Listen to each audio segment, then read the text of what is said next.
ये धारावाहिक साहित्य अकादमी द्वारा पुरस्कृत उपन्यास दीवारों से पार आकाश पर आधारित है। इसे धारावाहिक का रूप देने के लिए लेखक की अनुमति से इसमें कुछ जरूरी बदलाव किए गए हैं। समाज में स्त्री के अधिकार की आवाज बुलंद करते इस धारावाहिक के पात्रों का किसी भी जाति, समुदाय, भाषा या व्यक्ति से कोई संबंध नहीं है। ठीक है ना फैबा, अगर वो कॉलेज जाकर पढ़ाई करना चाहती है तो करने देते हैं ना। अच्छा, तो फिर से इस उम्र में घर की सारी जिम्मेदारियां, सारा काम काज मुझ पर आ जाएगा। नहीं नहीं फैबा, आपको ये सब काम करने की जरूरत नहीं पड़ेगी। तो अब हमारे घर में काम वाली आएगी। आपने मेरी बेटी की जिंदगी में खुशियों के रंग भर दिए। ये देखकर मैं बहुत खुश हूँ भगवान। सच्चे भगवान, मारी दीकरी नो जन्म मारे માટે રોજ દિવાળીનું રૂપ લઈને આવ્યો હતો। और मैं जानती हूँ भगवान, अच्छी तरह से जानती हूँ कि आप उन्हीं के घर बेटी देते हो जिन पर आपको पूरा पूरा विश्वास हो। आपके इस भरोसे ने मुझे और हिम्मत दी। मैंने अपनी फूल जैसी बेटी को बड़ा किया, इस घर से विदा किया। मुझे लगा कि मेरा काम खत्म हुआ, लेकिन उसके बाद पता नहीं उसकी चिंता और बढ़ती गई। मैं उसके लिए बहुत कुछ करना चाहती थी, लेकिन शायद कर नहीं पाई। लेकिन आज आपने मेरी सारी चिंता दूर कर दी है। मेरी बेटी को आप इसी तरह से खुश रखना भगवान। मुझे और कुछ नहीं चाहिए।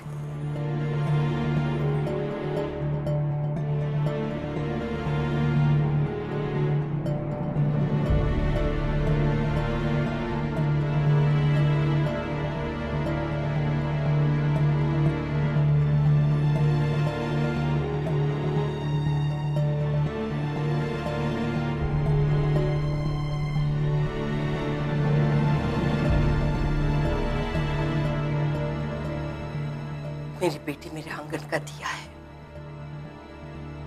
आज भले मैंने उसे विदा कर दिया हो, लेकिन इस दिए की तरह आज भी मेरी बेटी का रेस मेरी जिंदगी को रोशन करता है।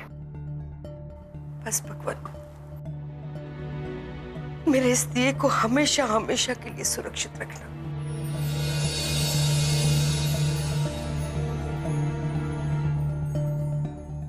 इतनी विनती है।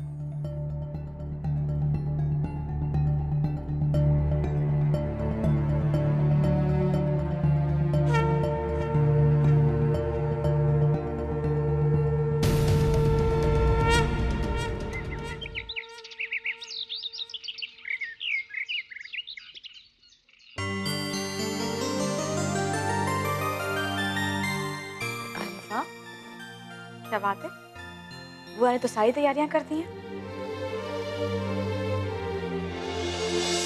बाप रे, एक ही दिन में इतने सारे सरप्राइज। कहीं मैं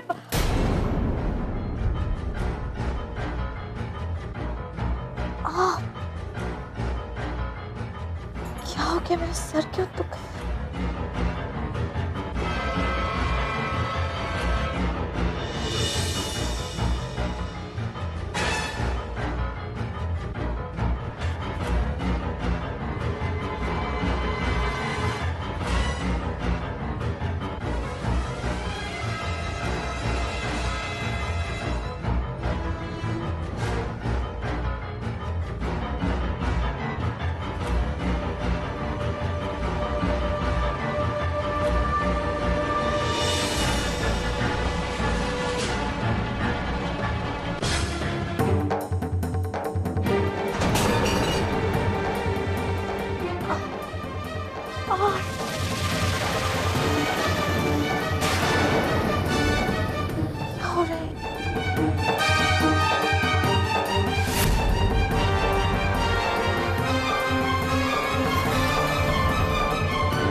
बेन, जरा बराबर देखो ना, अचानक से वसुधा को क्या हो गया?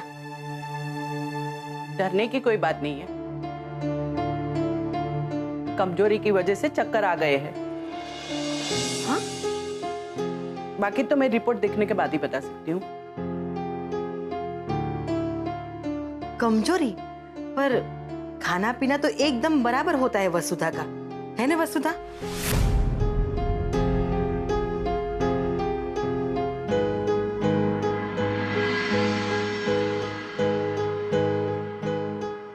हाँ फैबा। खाने पीने की नहीं, थोड़े आराम की भी जरूरत होती है।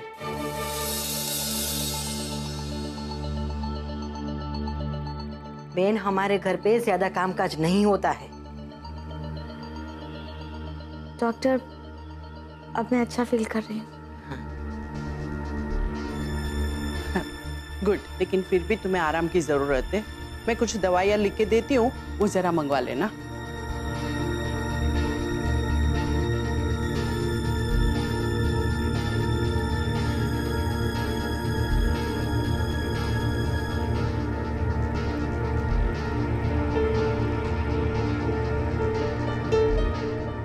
मनसुख, जी, ये ले। अभी लेकर आओ। जी जी, अभी लेकर आता हूं।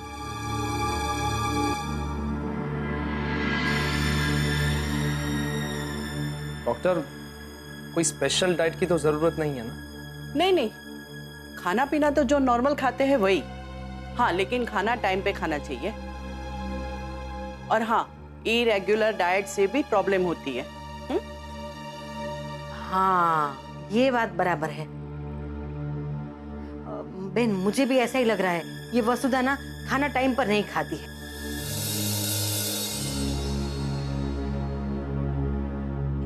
इसलिए शायद कमजोरी आ गई होगी, है ना? फैबा, मैं ध्यान रखूंगी। हाँ। गुड, अभी आपको 3-4 दिन के बाद क्लिनिक पर आकर चेकअप करवाना होगा, ठीक है? ठीक है डॉक्टर। और बाकी का तो रिपोर्ट आने के बाद मैं कॉल करूंगी।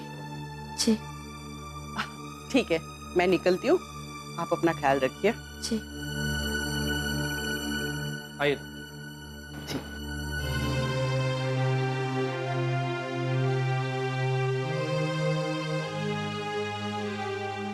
वसुधा, सुना तुमने डॉक्टर ने क्या कहा?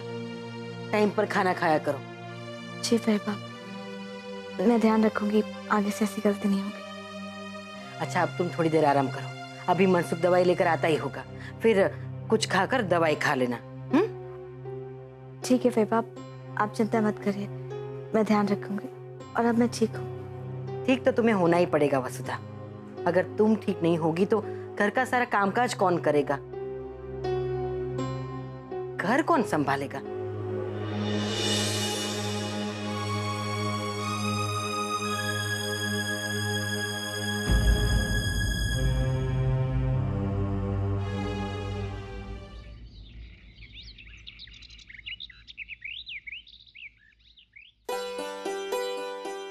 अच्छा, वसु के घर पहुंचाने की सारी तैयारियां तो हो गई है ना? सब तोहफे रेडी है? हाँ मम्मी, सब बराबर है। लेकिन क्या? मैं ये सोच रही थी कि ये फैबा के लिए जो तोहफे है ना, इसे कैंसिल कर देते। क्यों? अरे, एक तो पहली बात मुझे वो बिल्कुल पसंद नहीं, और दूसरी बात उसकी उतनी उम्र हो गई है, वो भला तोहफों का क्या करेंगी? ये भगवान, तो हाथ धोकर ललिता बहन के पीछे पड़ गई है। अरे मम्मी मत बताओ, वो काम ही ऐसे करती है। लगता है ललिता बहन ने तुझे कुछ ज्यादा ही परेशान कर दिया था। याद मत दिलाओ मम्मी, सोच के ही मेरा तो खून खौल उठता है। हद हो गई, तुम दोनों के बीच तो बहुत ही कड़वाहट पैदा हो गई है। अरे मम्मी, वो बातें इतनी कड़वी करती है, तब इसमें मेरी क्या गलती बताओ आप? अच्छा, तेरी शादी हुई और तेरे ससुराल में अगर ललिता बहन जैसी फैबा हुई तो तू क्या करेगी? नहीं नहीं नहीं, मैं तो शादी से पहले ही पूछ लूंगी कि लड़के वालों के घर पे कोई फैबा तो नहीं है ना। लड़का कम पढ़ा लिखा होगा तो भी चलेगा, लेकिन उसके घर पे कोई फैबा नहीं हो। दुनिया की सारी फैबाएं बुरी नहीं होती है बेटा। मम्मी, मानती हूँ कि दुनिया की सारी फैबा ऐसी नहीं होती, लेकिन अब किसी की भी फैबा देखती हूँ ना, उसमें मुझे बेन की ही फैबा नजर आती है। चल बस, तू ना ललिता बहन को थोड़ा सा आराम दे दे और तू थोड़ा सा काम कर। तेरे पापा को फोन करके पूछ कि वसुधा के घर ये तोहफे कैसे पहुंचाने। आज ही पहुंचाने हैं ना? हाँ, आज ही वसु के घर पर लक्ष्मी पूजन है। जा फोन कर, जल्दी से भाग भाग।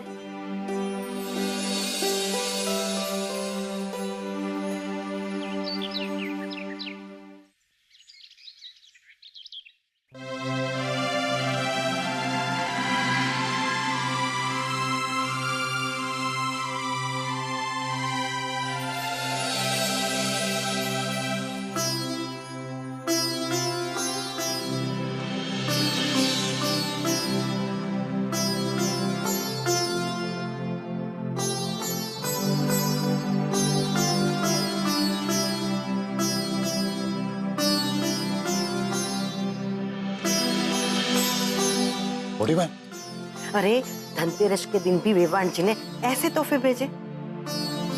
अरे बेटी के घर तोहफे भेजने हैं, इसमें भी कंजूसी की। नौकरो बात। अभी हम क्या कर सकते हैं बहन? जिसको भी भेजना होता है अपनी मर्जी से भेजता है। हाँ, पर थोड़ा तो सोचना चाहिए ना, बेटी के घर भेज रहे हैं। चलो जो भेजा सो भेजा, हमें क्या। वैसे भी हमें इन सब तोहफों की जरूरत नहीं है। हाँ, हमें क्या जरूरत है? हमारे घर में तो वैसे ही लक्ष्मी जी की कृपा हमेशा बरकरार रहती है। हाँ, एकदम साची बात। मोटी बहन, मैं इसको आपके कमरे में रखा था। हाँ, सारू सारू, जा मुकी दे।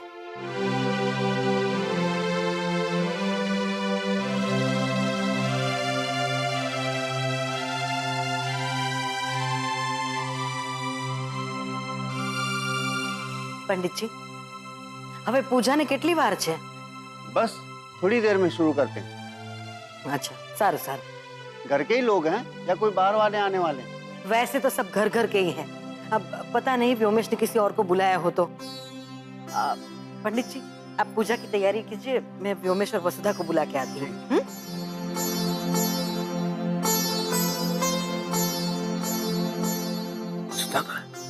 वो रसोड़े में है, प्रसाद बना रही है। अच्छा,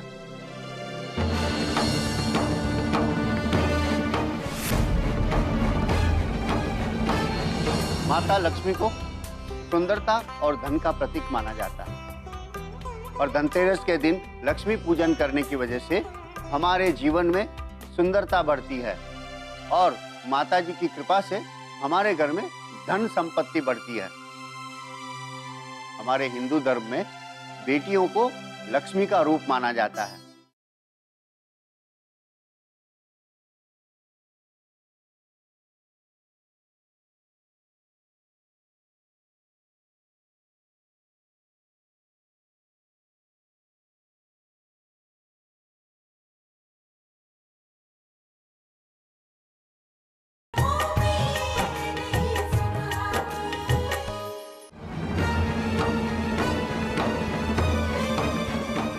अरे तुम तो आओ, आओ। ओ, तो आ भी गया તમે।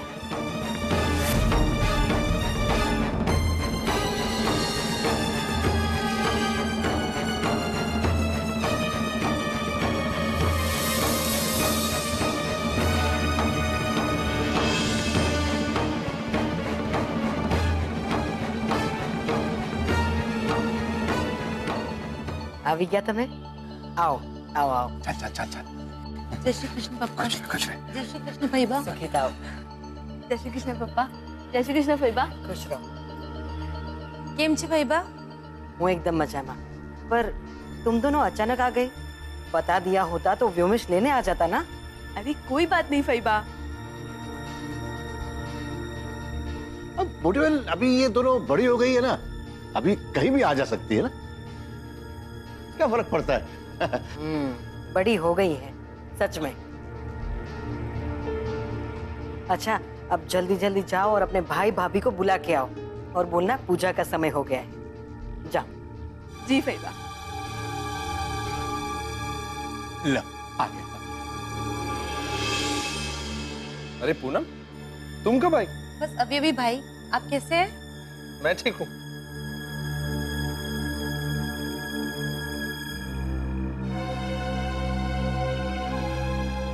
हाय हाय भाभी। हाय। कैसी हैं आप? मैं बिल्कुल ठीक हूँ।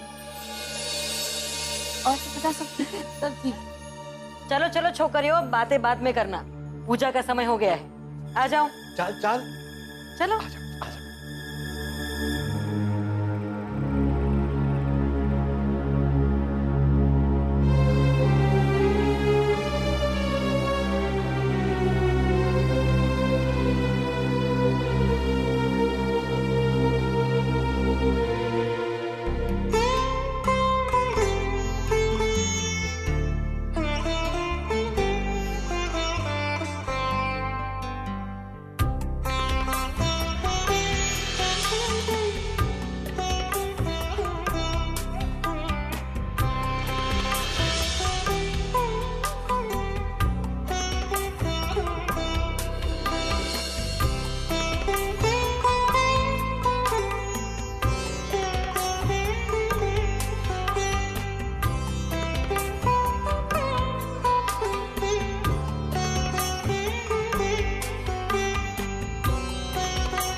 माता लक्ष्मी को सुंदरता और धन का प्रतीक माना जाता है और धनतेरस के दिन लक्ष्मी पूजन करने की वजह से हमारे जीवन में सुंदरता बढ़ती है और माता जी की कृपा से हमारे घर में धन संपत्ति बढ़ती है। हमारे हिंदू धर्म में बेटियों को लक्ष्मी का रूप माना जाता है। ललिता बहन, आप भाग्यशाली है कि इस शुभ अवसर पर आपकी सारी बेटियां भी है और बेटी के रूप में ये बहू भी। एकदम साची बात हो पंडित जी।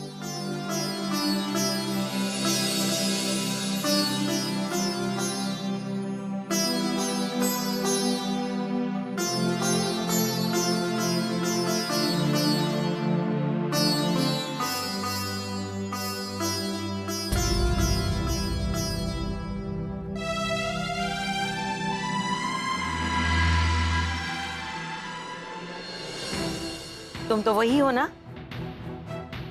हाँ, बेला, वसुधा की सहेली।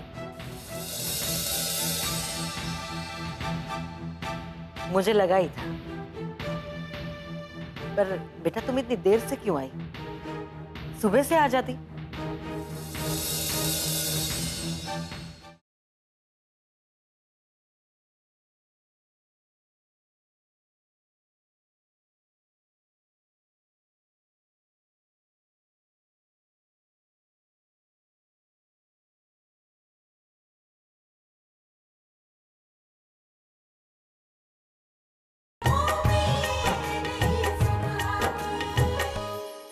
विमेश, मेरी बात तो सुनिए, हुआ क्या है?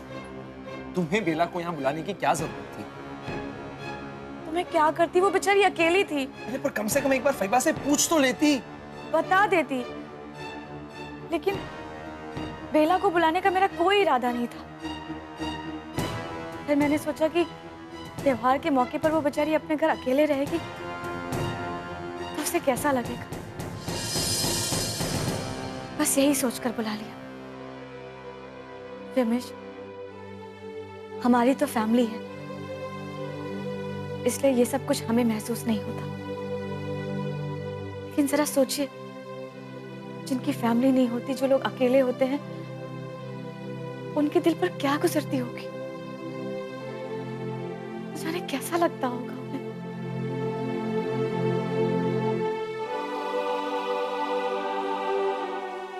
मैं तुम्हारी बात समझता हूँ मसूदा। आई होप फैबा को इससे कोई दिक्कत ना हो। मुझे पता है आप सब संभाल लेंगे। पर वसुधा, मुझे मालूम है आप सब संभाल लेंगे। प्लीज चलिए ना, संभाल लीजिएगा सब कुछ प्लीज। पंडित जी, आ लो तुम्हारी दक्षिणा। स्वस्ति, धन्यवाद। जय श्री कृष्ण। जय श्री कृष्ण।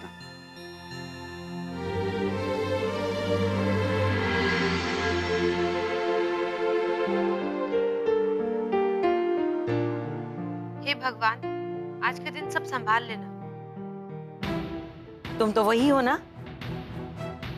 हाँ, बेला, वसुधा की सहेली। मुझे लगा ही था। पर बेटा तुम इतनी देर से क्यों आई? सुबह से आ जाती। आंटी जी वो सुबह कुछ काम था तो सुबह नहीं आ पाई। कोई बात नहीं। बाकी सब ठीक तो है ना? जी आंटी जी। सारू सारू, अब आई हो तो सबके साथ दिवाली मना कर ही जाना।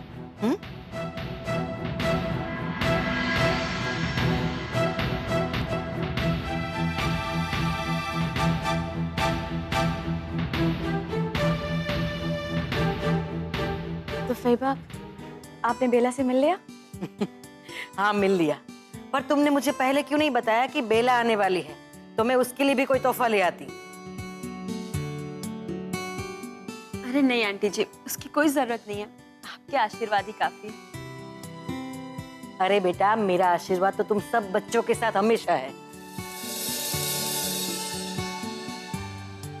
अरे अब खड़े क्यों हो? चलो चलो सब मिलकर धमाल करो, मस्ती करो मिलके।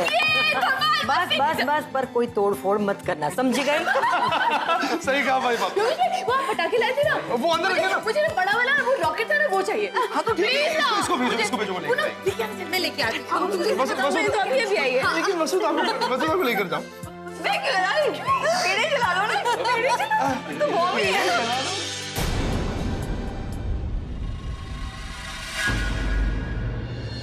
बेला, अगर तुम्हें भी कुछ चाहिए तो बता देना, शर्माना मत। जी आंटी जी।